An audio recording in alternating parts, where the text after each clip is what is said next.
So I love what we saw in terms of Shiba Inu yesterday. It's a very consistent trend to what we have seen in the past, and it's a trend that usually leads us on a little bit of a rally. And what I'm talking about is basically this erasing of most of these losses from yesterday. We actually closed on a bullish note, which is a great sign. We've started off green today, and hopefully this is a trend that continues through the early part of the weekend. I do want to talk about some potential surprises that could hit the market, could cause some volatility, but I do want to talk about also some of these trends that have really stayed consistent even as the market has dropped. So if you guys are new or haven't already, show your support for the channel down below. It's been growing like crazy. It's all because of you guys. Now, what I will say here is that SHIB had one of the better days yesterday.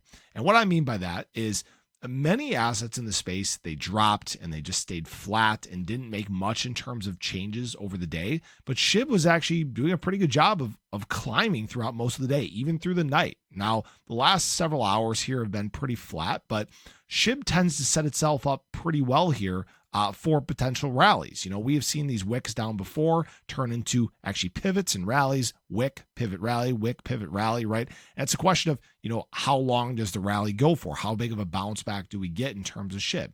Understand that if we get some negative surprises, it's something that could, in fact, push the market down. Just so you guys are aware, Iran did, in fact, strike Israel back in Tel Aviv. They've actually vowed to strike bases of anybody that's helping Israel. So they're talking about the U.S. military bases, England, and France as well. So that is something that obviously the market over the course of the weekend may not like. But what I will say is that despite the strikes from Iran yesterday, market really didn't react, which I think is actually a very good sign. And what it's showing is that people are a lot more convicted than they've been.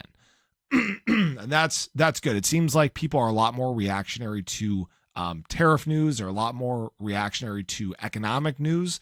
So that may, in fact, be the driving force that causes us to see some ups and downs. But maybe the stuff in the Middle East is not. So that's just what I'm watching here. I might be right, wrong, or otherwise, but something to definitely pay attention to throughout the weekend, see if these strikes do, in fact, happen and how the market might react to this. But what I will say here is, and I talked about this in my ADA video earlier today, is that institutional money was unfazed yesterday. $301 million worth of BTC bought. We did, in fact, have an ETH outflow day, first time in 19 days. So again, that is a new record.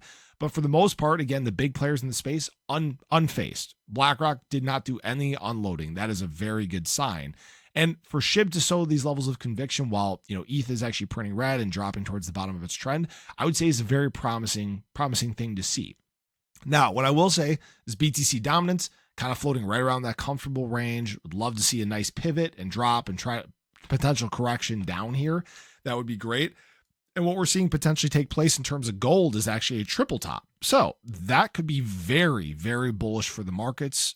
Not ready to confirm this yet. Again, this is going to more so be based on what's going on overseas, but we'll have to just wait and see what happens. But when we're talking about Shiba Inu specifically, I want everybody to note some very consistent trends here. One, whales added yet again. Smaller day, 130 billion SHIB added by whales over the last 24 hours, but whale volume did in fact spike. So they were doing some trading on the way up, and it slowly but surely built its way up to the prices that we're seeing right now. SHIB at about 401217 or so.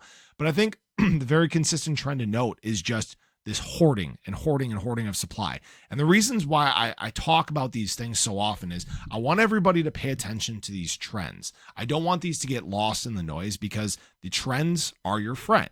And if these trends are staying consistent, that's a great sign for what is to come. It doesn't mean things are going to move right now. It doesn't mean we're going to have this big explosion in this instant, but it sets us up for bigger moves in shorter time frames as we progress.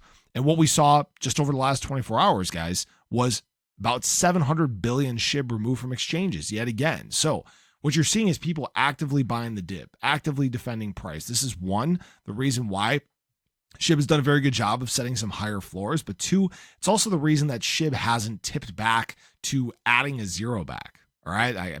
Every time SHIB gets a little droppy, I see the comments come out, oh, yep, SHIB's going to add back a zero, but yet we're not even near the zip code for that. So these are all promising signs, but again, we still have a lot of noise to digest in the market. We'll have to see how we get through the weekend. Remember, no institutional money over the course of the weekend. It was a little bit quieter of a day yesterday, so we'll have to see how we progress through this, what is retail going to do. But that's pretty much it. We just got to be patient. I know we talk about patience all the time. I'm sure some people are tired of being patient. What I would recommend is it's Father's Day weekend. Go outside, spend some time with family, enjoy the day. Crypto will still be here when you get back. All right. So I appreciate you guys. I hope you enjoyed the video. Let me know your thoughts below, but have a great day. Catch you guys in the next one. Take care.